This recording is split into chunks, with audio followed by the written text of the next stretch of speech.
ơi ọt sọc đó này là kêu đừng tao nấy là kêu bắt chân mà ấy rong tê hao là kêu khi đào mà là kêu gì mấy đó có trời ta có xa đó đi bạn là bó khơi nhờ cái nước khơi là kêu chứ nước khơi khơi tập ôn ấy chứ nghe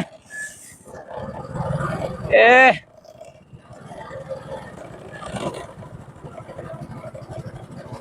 đó là kêu lấy nè màu mình đụng mày vào xa đấy chứ ê con nước khơi là bó xanh anh rồi nước khơi là kêu sao ôn ê tay nhục nhà là kêu sao ôn nè nè ngày nước khơi là kêu nè nhầm thân con sao cho anh to xuống á bọc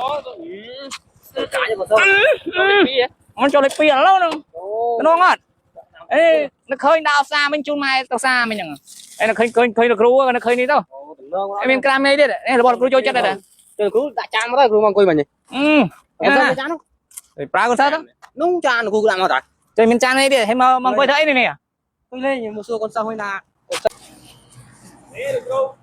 đúng rồi đúng không chán được chán phòng diêm ấy ê ăn phòng diêm rú nè không biết rồi không chăm được cố nữa thằng mình hay thằng đi mình hay là rú mang quay thấy dây này bây giờ con sao nó nhung choai đào luôn nhung đang là rú mặc lại nè mang quay nghe là rú cho năm mang quay lấy nhỉ mấy nào lại đi rồi sợ bên mà lấy sợ bên như mình sợ bên là rú nặn sợ bên mà say à mình nói gọi là một buồng mưa kia đó ấy mình tàu khơi cái lấy khơi nè đây là rú trong hộp mà ngày ấy liệt đám này đang chặt rú chứ đây là khơi cái tinh nào nhà đấy đâu bây giờ rú tham mình hộp thế tao teo rồi mấy vòng quay liền à tình máu hay bạc rú mình hốc đặt thì luôn à vâng để mình cái đám đi đây đây cái đám cái hộp này liệt cái đám này cái đám một rồi rú sao ơi nôn đó rồi ê tay ơi hộp mình vô tao teo với nhà lâu nè nên miền như hàng này em kia cái này miền liền này mua là cái shop cái luôn đường của nó nhỏ đăng anh cái shop cùng đấy cùng chọc kia chọc kia chẳng là bây giờ ban hôm giờ đặt chẳng à mày tôi chiên mày ấy tay nhau xa tao nó này ngay nhỉ xa mơ xa bốn xa mơ mơ đi á mày xa mơ ngay nhỉ cầm nó này em ạ mơ tinh hôm mới đây mà trời ơi trời từ cái lỗ ông cả heo ấy nữa nó là mồm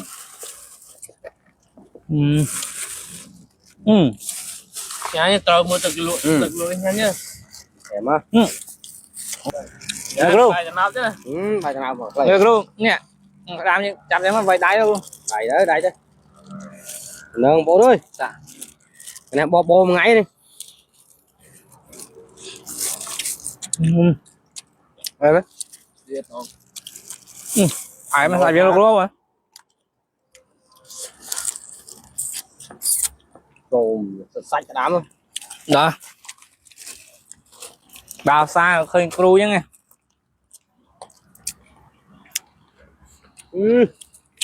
em luôn sạch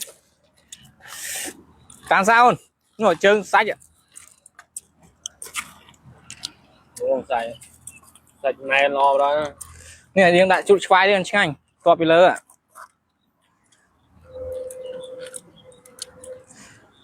nè toàn màn bái rồi nhô đầy thế này liền coi người cô liền ngày này còn xưa con tơ ra mà này không còn quạt người gì mấy vậy tôi chia đó sạch đa mới bé mà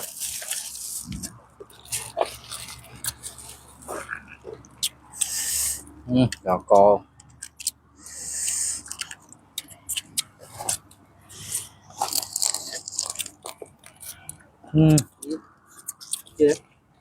rồi em phun đá này đi phun đá đấy qua cái đám luôn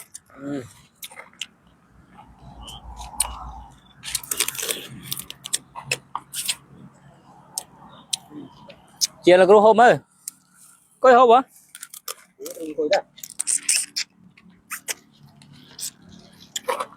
dùng làm ra đạp cái bán đấy là có ạ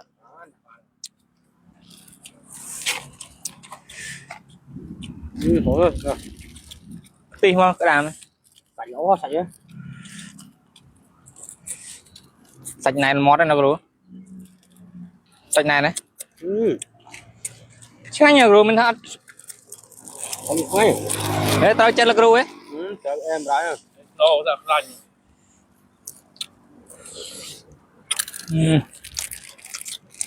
mấy cái này thì tôm nó luôn mọc ram chứ rồi Liền điện thôi. ê luôn tao na thế rồi à Đúng rồi, nó cũng nơi cá này đấy. Trên bằng ốc rồi. nhỉ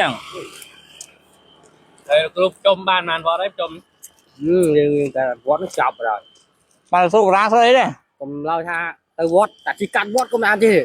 bây giờ Cái cá thôi. thấy thôi là luôn múa mình chơi quạt Ừ, cùng toàn trâu. chẳng mấy được luôn Chẳng ra trôn cứ. Ừ, cùng toàn là vơi trâu. Cả cùng trâu lấy. Còn Vâng. tao tiêm rồi. này cái đồ đây nhá chọn là cái đồ sai rồi không Dạ vâng.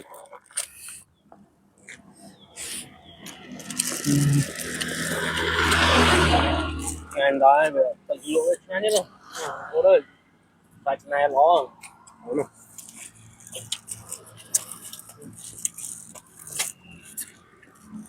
Này em rồi. Mà được tới một bánh nát đấy. Còn cứ liền không? coi bà đá mới tao khô ra đấy tức tấn lao đó Mình sẽ tú chứ. Còn một trái rồi. tấn à Không một trái. lúc không bơm á yên nhá mẹ nhanh men họ tránh con sao ăn cho lóc không được tinh màu là khơi nét rồi tạo nhưng hộp ở thông thôn nhanh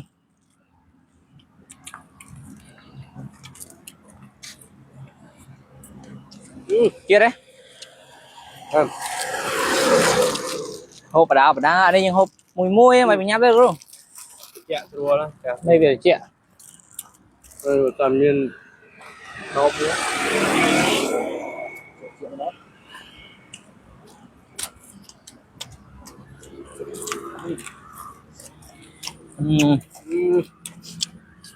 Không hay này. nhưng hộp giờ ăn nhanh là hộp chung nghe nó hả chấp ngay rồi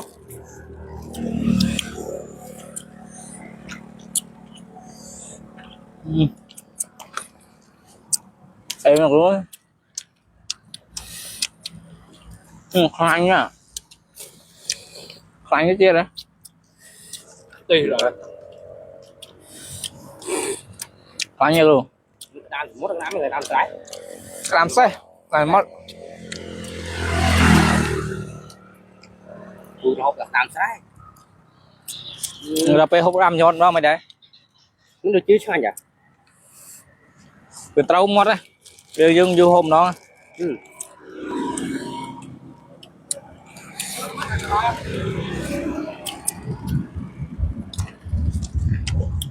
Rồi đấy sao như cái này?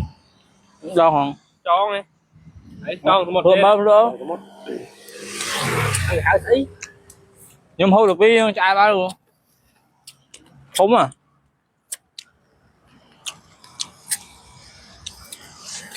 Được sạch crum mà này hay cái được luôn tên nam đi nam khai dương à ừ, đôi riêng đôi khi rồi chết đôi khi chuyện nãy mà để bao nhiêu ăn chiến à đây là có bao nhiêu cái xanh nhưng mà bây mói ở đây kho từ cái lô từ lũ đi từ là nãy mới được đặc biệt thì đã tụi em. ai cái về miền Đà Lạt miền này đi mà sáng nha luôn nè mà ra ấy. mà bài nè mà ba nét đây và cái tầm rau một cái chắc anh bây giờ mà dáng này sáng nha Đấy em hiện tại ở phố Cram phố ấy giờ đã hiện tại là hoạt cái này. cái đam mặt thế đó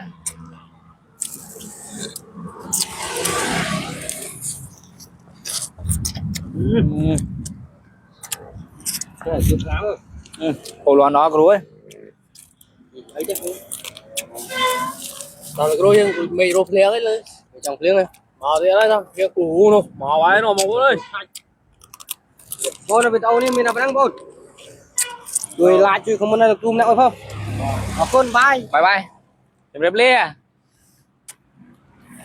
hỏiพวกខ្ញុំមានកម្លាំងចិត្តធ្វើវីដេអូđó không con này bye bye Phải ba con ơi, mày rộp liêng này. Đâu chạy đây, dồn ra cái ao đi. Mày chè điện thôi, mày liêng môn. chị đây là cứ thơ đầy cái chụp à anh ấy hao đầy kìa bye bye bye bye không con bye bye xử lý thay bye bye chôm hai cái bye bye chứ không con